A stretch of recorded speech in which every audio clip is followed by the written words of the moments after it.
A government minister urged Sri Lankans to boycott American products because U.S. support of a UN human rights resolution would encourage separatism in the island nation.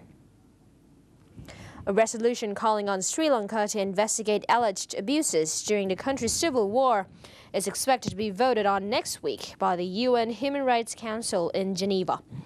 Government troops defeated the Tamil Tiger rebels to end a quarter-century civil war in 2009, and Housing Minister Wimal Weerawansa told a protest meeting that a resolution amounts to calling for the revival of the rebel group. Sri Lanka's government has organized a series of protests against the resolution. It believes the resolution is interference and defends its own investigation, while human rights activists say Sri Lanka's efforts have fallen short of international standards.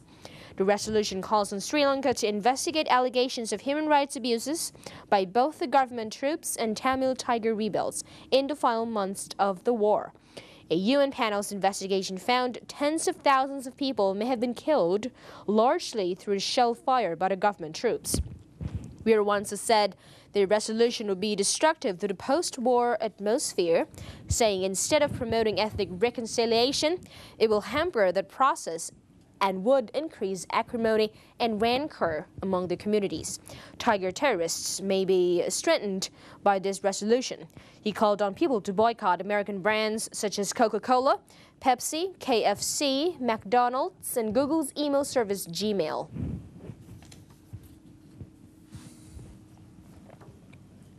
More than 3 years since its first opened to the public, Philippines' Nino Aquino International Airport Terminal 3 is now well on its way to being completed and becoming fully operational.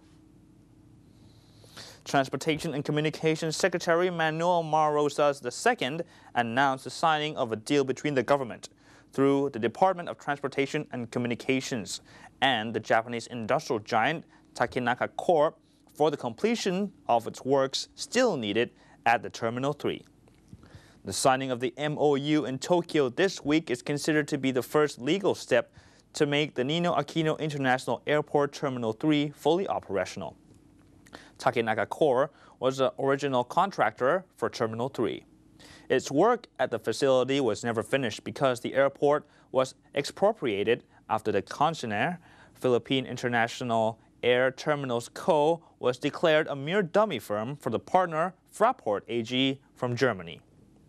23 different areas of construction are still lacking at Terminal 3, including baggage handling, fire alarm, flight information, and closed-circuit television surveillance systems.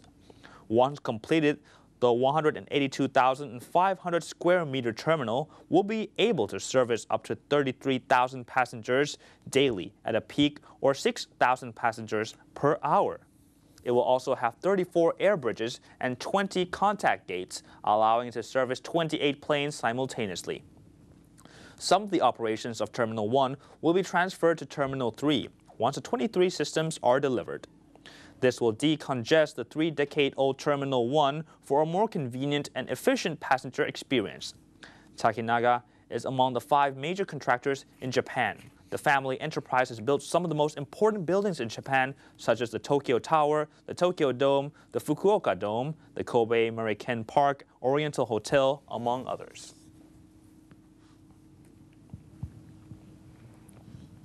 Belgian enterprises were urged to participate in seaport infrastructure development projects in Vietnam and establish new partnerships with the local firms.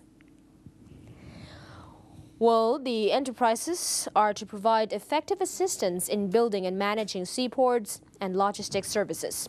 Addressing a conference yesterday in Hanoi, Deputy Minister of Transport Ngo Dinh Duc said Vietnam had given top priority to developing seaports and logistics services to take full advantage of its huge marine potential. He described the forum as a good opportunity for Belgian enterprises to update Vietnam's marine development strategies, share their experiences, as well as seek new cooperation opportunities. Claire Tillecates, acting CEO of Flanders Investment and Trade, spoke highly of Vietnam's economic growth rate over the past several years and its efforts to improve infrastructure, including ports, the airport, roads, and railways. Flanders Investment and Trade is a government agency supporting home-based companies doing businesses abroad and foreign companies looking to set up or expand their operations in Flanders, the northern region of Belgium. Larger ports would reduce or eliminate the need for the transshipment of Vietnamese exports, restoring the comparative advantage of Vietnam's cheap and relatively educated labor force.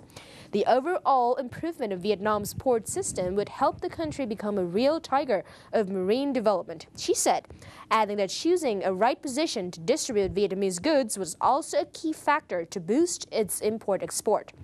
During the event, leading Belgian companies also introduced their know-how in port development, transport infrastructure, logistics, civil construction, public and private buildings and facilities, and environment. Belgium has 4 main seaports, with Antwerp being the second largest one in Europe.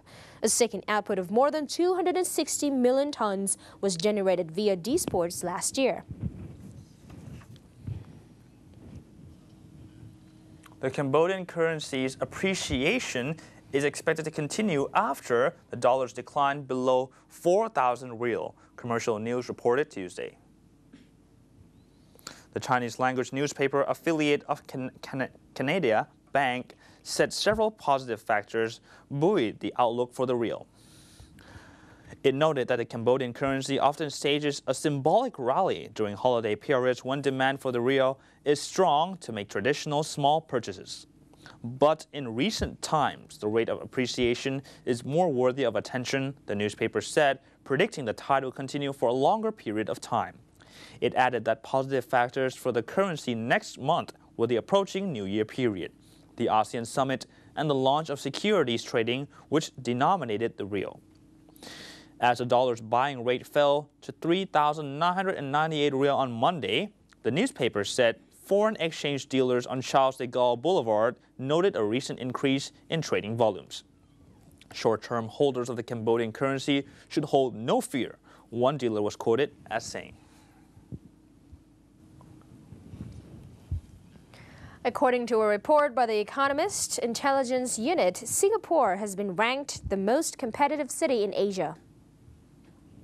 The Hotspots Benchmarking Global City Competitiveness report also identified Singapore as the 3rd most competitive city in the world, after economic and financial hubs New York and London.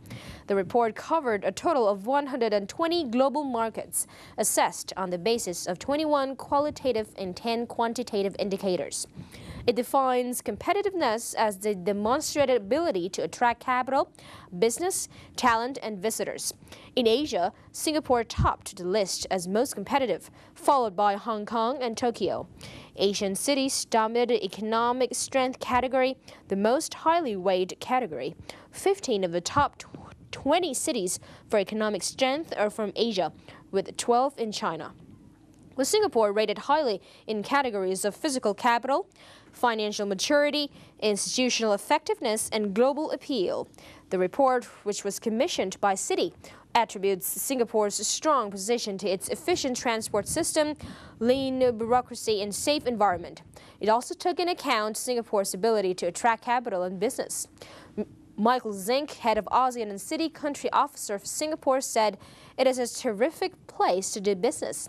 It is a very open and global city, and they have the opportunity to compete fairly and even against domestic players." The Economic Development Board said that favorable ranking is testament to Singapore's appeal as a global business location. Mr. Leo Yip, chairman of Singapore Economic Development Board, said their strong attributes of trust, knowledge, connectivity, and livability have underpinned their ability to attract investments, business talent, and ideas. He added that Singapore's competitiveness has made it an attractive location for MNCs and global mid-sized companies to manage their business, innovation, and talent in order to tap growth opportunities in Asia. He said Singapore is also becoming a strategic location for Asian companies to build capability to grow in international markets. Well, last year, Singapore attracted 13 billion Singapore dollars in fixed asset investments, and the EDB expects this figure to hit almost 15 billion Singapore dollars this year.